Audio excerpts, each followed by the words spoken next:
aqui na 97.11 FM, no estúdio da Rádio Tupã, o pessoal da Cevale. Estamos aqui com o Flávio Góes, gerente da Cevale Tupã-Seretã, Matheus Moura Siqueira, subgerente da Cevale Tupã-Seretã. O Matheus já é conhecido do pessoal, já esteve aqui. Mas o Flávio, não lembro ter visto ele aqui no programa Variedades Tupã, que vem trazer umas informações da Cevale, que vem crescendo aí na região, no país como um todo, sobre o fechamento da safra de trigo, plantio de soja, expectativas das safras de verão, oportunidades na Cevale. A gente vai iniciando aí com o Flávio Góes, gerente da Cevale Tupã-Seretã, para falar um pouco aí da vinda dele aqui para Tupã-Seretã. Foi o que nós estávamos conversando antes de entrar no ar, e faz uns 12 meses que está em Tupã-Seretã. Como é que tá gostando, Flávio? Bom dia. Exatamente. Bom dia aos ouvintes, bom dia ao pessoal que está na live assistindo. Exatamente, fez 2 meses agora na virada do ano que cheguei em Tupã. Cheguei em 1º de novembro para assumir a gerência aqui da unidade em Tupã-Seretã. E para mim está sendo uma experiência maravilhosa, né? Realmente Tupã-Seretã é uma região, uma cidade que tem capital do soja dentro do estado, então um potencial enorme, gigante dentro do agronegócio. E para mim estar aqui é um grande prazer. Coisa boa. É da onde, Flávio? Eu sou natural de Lajeado. Natural de Lajeado. E, claro, faz tempo que saí de lá, saí para estudar, acabei não voltando mais. E já gerei bastante estado aí. Entrei na Cevale em Cruz Alta. E já passei pela fronteira, já tive em Dom Pedrito. A última unidade que eu passei foi Palmeiras das Missões, né? E agora acabo vindo para Tupã-Seretã. Então trago aí uma boa experiência também em unidade Cevale. Aí. Acredito. A Cevale já não é só o Brasil, né? Já expandiu. A Cevale atua em 5 estados agora e também no Paraguai, né? Expandiu também no Paraguai. Agora nos últimos meses teve um foco aí de expansão no Paraguai com a aquisição de 3 unidades. Também adquiriu mais 3 unidades no Mato Grosso do Sul. E também há projetos já para ir para outros estados. Então, a ideia é sempre de expansão, a ideia é sempre de crescimento, né? A Cevale tem como meta dobrar de faturamento a cada 4 anos, e isso acontece já há 20 e poucos anos. Então, para dobrar de faturamento, para crescer, realmente precisa expandir, precisa de novas unidades. A gente está com o projeto de inauguração da esmagadora de grãos agora em novembro desse ano. E a esmagadora de grãos com sede em Palotina, vai consumir aí quase 14 milhões de sacos de soja. Então, realmente a ideia da Cevale é sempre a industrialização, verticalização da produção, né? Pegar a produção do produtor e transformar isso em produto industrializado. E nessa esteira, nessa ideia, precisa da expansão, precisa das unidades para captação de grão, precisa das unidades com realmente recebimentos, né? Para a gente conseguir chegar em todos os projetos que a gente quer e a gente precisa, né? Tá certo. Bom, vamos dar um bom dia aí para o Matheus Moura Siqueira, que já é conhecido nosso aqui. Bom dia, Matheus, tudo bom? Bom dia, Antônio, bom dia, ouvintes, bom dia as pessoas que também nos acompanham na live. É mais uma vez um prazer e uma honra estar aqui e poder compartilhar um pouquinho das informações que a gente tem. Tá certo. Bom, Flávio, fechamento da safra de trigo, plantio de soja, como é que foi o fechamento da safra de trigo? Foi uma safra espetacular, né? Foi uma safra realmente fora da curva. O produtor aí que sofreu com a estiagem da safra passada, teve aí um resultado muito abaixo da média histórica em soja. Necessitava, precisava e desejava, né, que a gente tivesse uma safra de trigo realmente histórica. Apostou, né, se plantou aí uma área muito maior, de 20% a 30% mais. Desculpa. O estado aumentou a área em 20% a 30% em relação à maior área já histórica, então foi a maior área plantada de trigo da história. Tupã não foi diferente, né, chegando aí a quase 30 mil hectares de trigo. Então realmente historicamente é uma... Eu lembro que a gente fez um estudo em 2019, acho, pela Cevale. Tupã não tinha 1.000 hectares de trigo naquela safra, 19, né? E vários fatores contribuíram, né? O preço do trigo, realmente, o Brasil conseguiu abrir exportação. Então, hoje, 70%, 80% do que a gente produziu nessa safra aqui já foi exportado. Então, isso ajudou realmente o preço se estabelecer, por ficar num patamar onde o produtor conseguiu negociar uma média muito boa. E historicamente isso não acontecia, né? Historicamente, quando começava a colheita de trigo, o preço começava a despencar, porque quem comandava o preço do trigo, quem comandava os estoques, era o mercado interno. Então, produção boa, produção alta, o preço caía, né? E nessa safra a gente teve exatamente o contrário, né? Produção boa, produção alta, produtividade alta, pH muito bom, né? Um trigo com uma qualidade muito boa de pH, fez com que a gente conseguisse aumentar as exportações, abrir novos contratos e o produtor conseguiu fazer uma média de preço muito boa, né? Então isso deu uma recuperada, conseguiu capitalizar alguns produtores, conseguiram já utilizar esse capital também para financiar já uma próxima safra de trigo e de soja. Então realmente foi assim, uma safra espetacular, fora da curva, e eu acho que o produtor está muito satisfeito. O produtor que apostou no trigo aí está muito feliz. pH especial aí, vocês puderem entrar na competição, né, no mercado mais frente aí com os demais países aí que tem um pH especial. O pH é um medidor de peso do Brasil, de trigo, né? A gente usa esse balizador e na exportação, claro, são usados outros fatores também, né? Trigo tem força de glúten, tem W, tem nível de proteína, nível de micotoxinas. Então, quando a gente leva para exportação, outros fatores agregam, né? Pesam, né? E o que mais pesa para o mercado internacional é o nível de proteína. Então, assim, ter um pH bom, um pH alto também ajuda a ter uma proteína boa. Então, com uma proteína adequada, uma proteína alta, o mercado também acaba voltando para cá, né? Que antigamente se falava muito em trigo da Argentina, trigo da Argentina. Isso que eu comento, né? E realmente é isso. O trigo da Argentina, trigo do Uruguai, que são plantados nesses dois países, eles têm uma proteína maior do que o nosso, né? Até por características de solo, características de clima, de plantas. E só que o Brasil também evoluiu muito em cultivares nos últimos anos, né? Nos últimos 5 anos aí em trigo a gente está com um plantel de cultivares aí também muito evoluídos. A gente tem trazido trigo dos Estados Unidos, trigo da Argentina e feito mix, feito genética com isso. E isso ajudou também a melhorar o nosso trigo, né? Então hoje a gente tem um trigo com qualidade proteica, com qualidade de glúten, qualidade de W, e isso reflete no pH. O pH acaba sendo um balizador fácil da gente fazer um teste ali na hora, né? Porque quando a gente faz a classificação do trigo na unidade, o pH a gente consegue fazer ali em 10, 15 minutos, né? E uma análise de porto, análise de moinho, acaba demorando 1, 2 dias muitas vezes, né? Se não tiver o laboratório. Então o pH é um balizador, né? Mas realmente o que manda são outros fatores, né? Com certeza. E a questão do pH, a questão do que você fala dessa competitividade, vem a pesquisa também, né? Pesquisa, laboratório, enfim. Exato, a genética, né? A gente tem dentro da Cevale, falando um pouco do mercado de trigo, né? A gente tem dentro da Cevale um projeto sobre trigo. É um projeto onde a gente trabalha na parte final da cadeia, que é lá na padaria. E a gente veio fazendo o reverso, né? A gente foi lá e perguntou para o padeiro, perguntou para a padaria qual o trigo que ele gostaria de ter dentro da padaria para trabalhar. E aí ele falou, não, eu quero um trigo, né, que com menos farinha eu gere mais pão.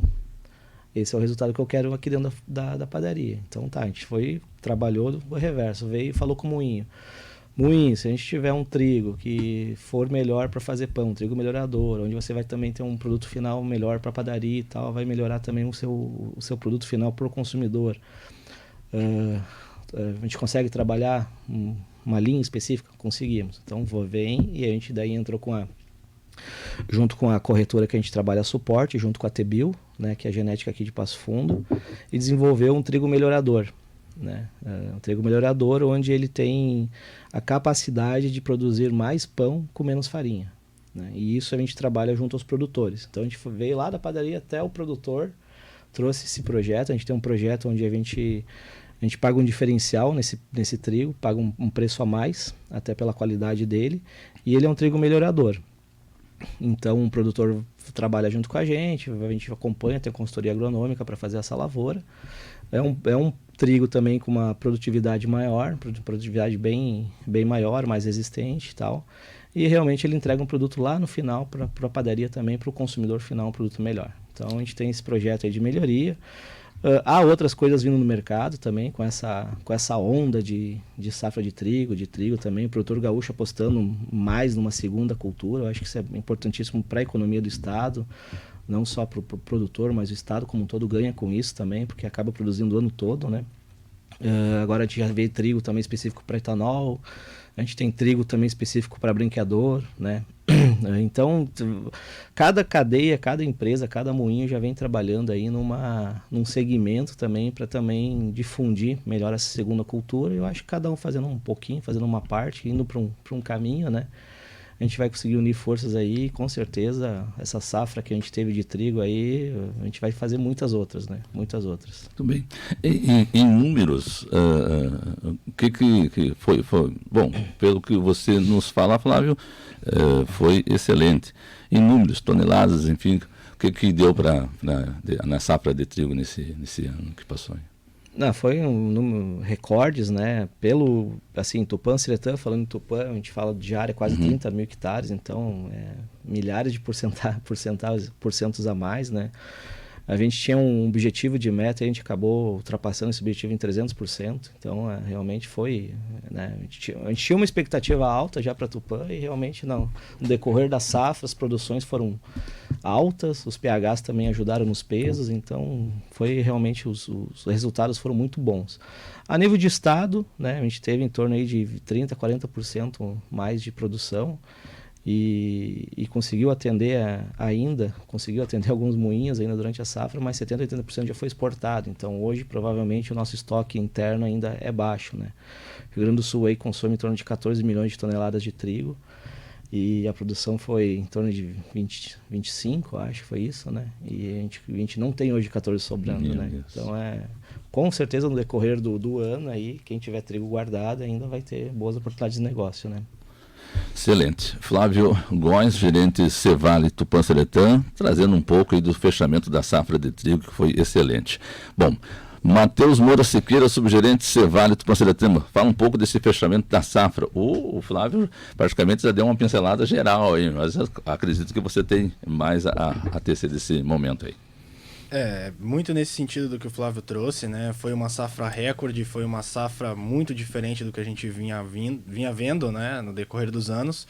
E a gente viu, com certeza, que o pessoal preferiu investir mais no trigo nesses últimos anos e vai investir ainda mais, justamente pela precificação, mercado interno aquecido, né? Se o estoque baixa, vai ter oportunidade de negócio, novamente o preço vai acabar subindo, vai ter oportunidade de negócio e vai ser investido ainda mais. Então, o que a gente pode perceber no fechamento é essa felicidade, né, e esse entusiasmo para as próximas safras que virão. E a gente espera, com certeza, poder estar auxiliando também, enquanto unidade, enquanto Cevale, poder estar do lado do produtor e mostrar para ele as oportunidades boas de negócio que tem aí. O trigo para o produtor vinha numa segunda opção, mas ele sempre dava para trás, que vinha meio com medo de investir. O que veio esse produtor investir mais esse ano na produção do trigo? Diversos fatores influenciaram nessa tomada de decisão do produtor, né? Um deles foi a estiagem do soja, né? Inevitavelmente ele tinha que pagar a conta de um jeito e o trigo foi uma grande oportunidade. Sempre era uma opção, né? Mas ele se tornou uma primeira opção no momento que tivemos a estiagem e a precificação, né? A gente viu que o preço explodiu, o mercado interno muito aquecido, o externo também, a nossa qualidade de trigo superior, então isso ajuda também que o produtor veja que ele vai ter uma produção boa, né? A gente falava em torno de 30, 40 sacas hectare historicamente, a gente estava falando de 60, 70 e casos de 100 sacas por hectare na região. Então a oportunidade de liquidez, né, de resultado para o produtor também era muito interessante. E para ele poder também fazer esse ciclo no solo, né, poder fazer a rotação de cultura, ele precisava de uma cultura nova. E alguns que já vinham pensando no trigo, viram aí que era a grande oportunidade da safra. Que bom. Bom, outro obstáculo aí veio a guerra na Ucrânia com a Rússia.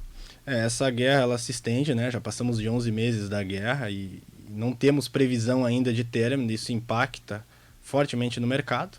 Agora a gente aprendeu também a viver com a guerra, conviver, né? Viver não, mas conviver com esses fatores e trabalhar a precificação, trabalhar a produção, mesmo com esse cenário de guerra, porque a gente sabe que as culturas não podem parar, né? O agro não para, é o que dizem.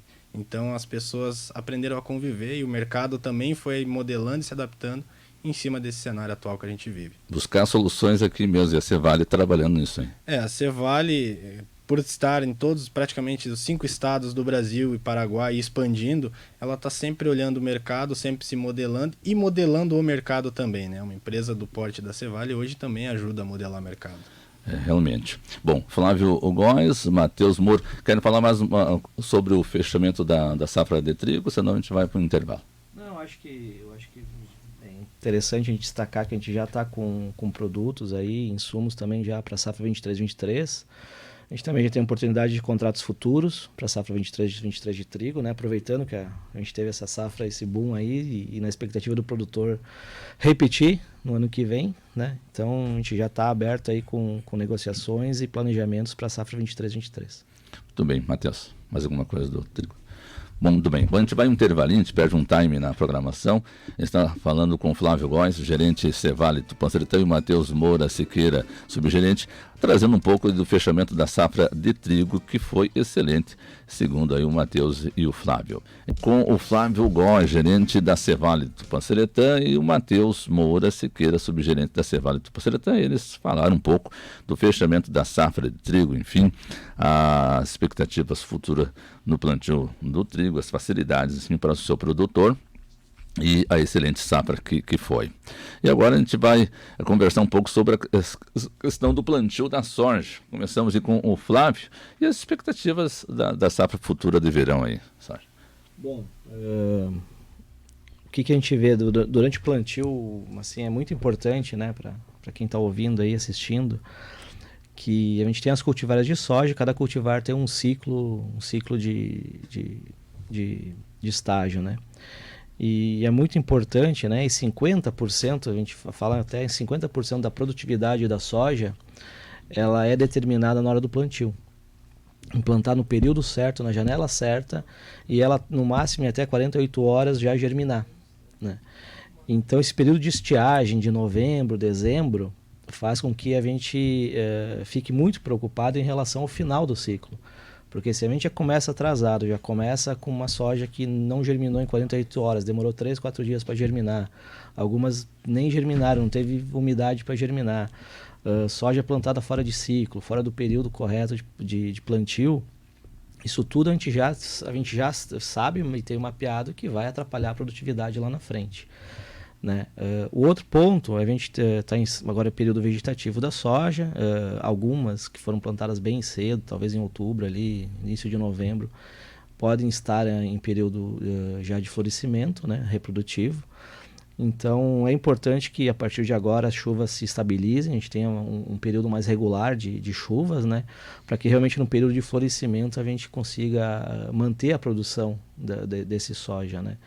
Ainda existem áreas que estão em replantio, alguma coisa vai estar em replantio, de 10% aí da área a gente imagina que ainda não germinou, ou foi plantada e faltou água, faltou umidade, e vai precisar de replantio, ou nasceu muito mal, faltou vigor, germinação na semente, alguma coisa assim.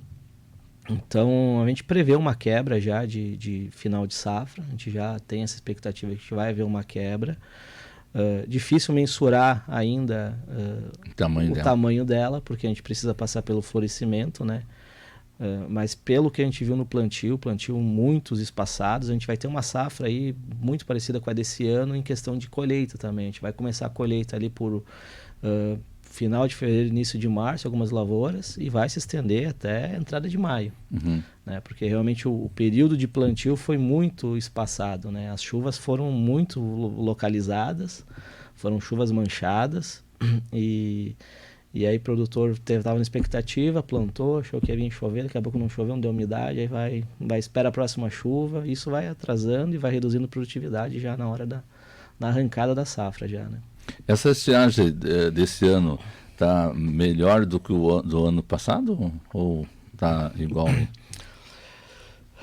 Acho que ano passado a gente teve uma média muito abaixo em janeiro, que atrapalhou mais, né? Dezembro a gente teve uma média abaixo de chuvas, eu acho que foi em 60% da média histórica. Então dezembro foi ruim mesmo de chuvas.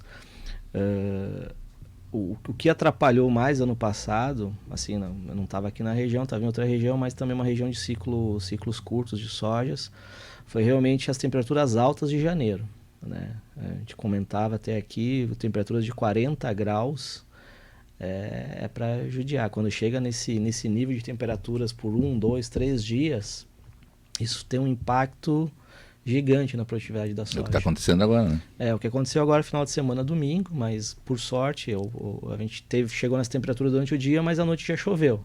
Então consegue amenizar um pouco, né?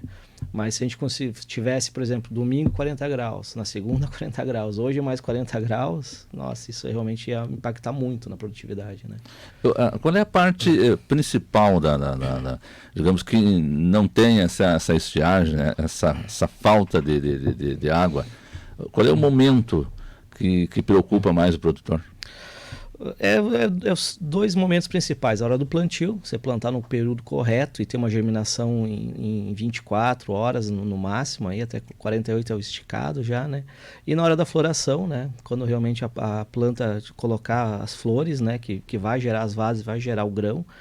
É importante também que não tenha estresse hídrico, porque tendo estresse hídrico, na hora que ela tiver com as flores colocadas já, a tendência é que ela aborte as flores como forma de proteção. Né? Ela vai sentir que está com falta de água, daí ela vai sentir que não pode ter tanta produção.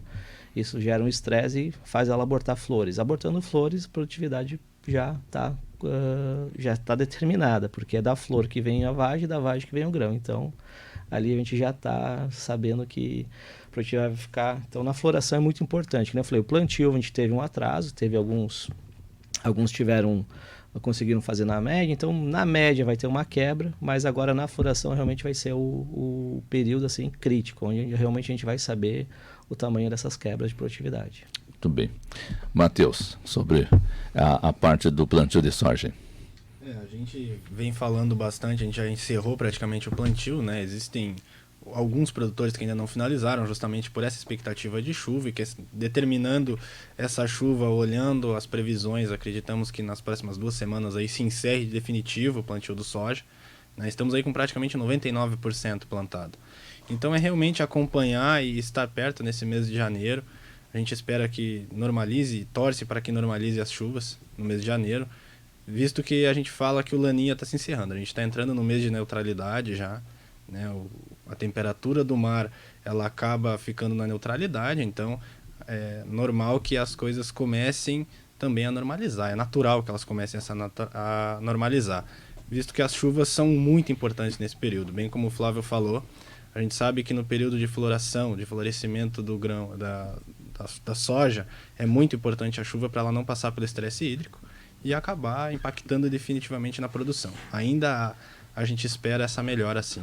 Aí que vem a importância do produtor se informar, né? De ver o melhor momento de plantar, enfim, de fazer um retrocesso. Esse momento é muito importante, a gente sempre fala com os produtores que nos procuram, que estão lá, os nossos associados, né? Tem a nossa consultoria agronômica, que estão sempre acompanhando, então eles sabem o ciclo de cada cultivar e acabam dando esse suporte necessário para que se plante no período certo, não se sofra, né, por não plantar no período correto.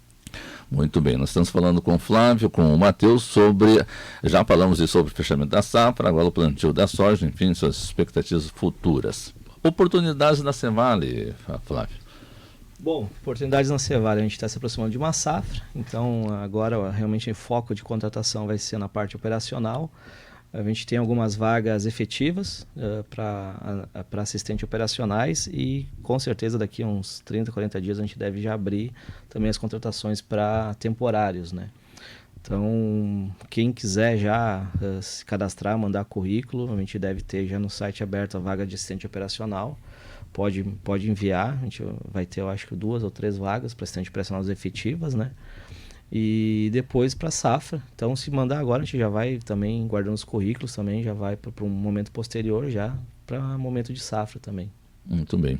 Matheus. Complementando isso que o Flávio falou, né, a gente tem essas vagas de assistente operacional, né, são em torno de 2 a 3 vagas, pode ser que aumente ainda mais o quadro.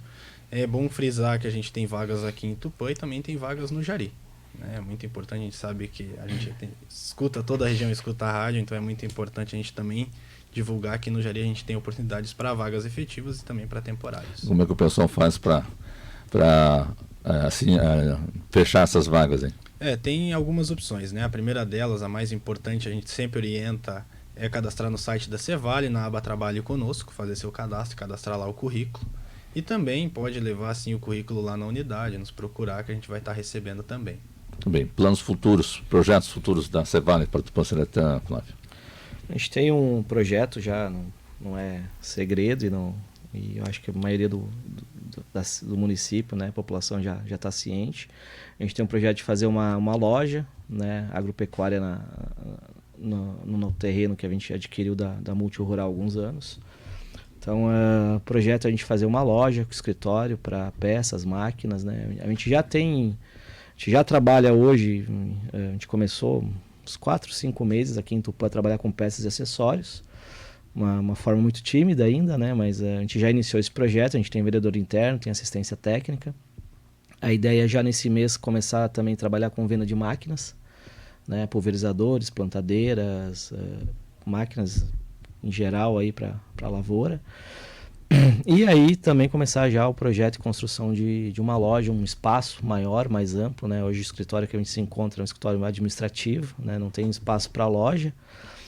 Então o futuro é a gente conseguir fazer um espaço maior, uma loja que a gente consiga colocar o escritório, a parte administrativa, mas também colocar a loja, peças, atendimento, balcão, fazer uma coisa mais estruturada, né? Então isso aí também já tá em projeto e a expectativa é que inicie o quanto antes.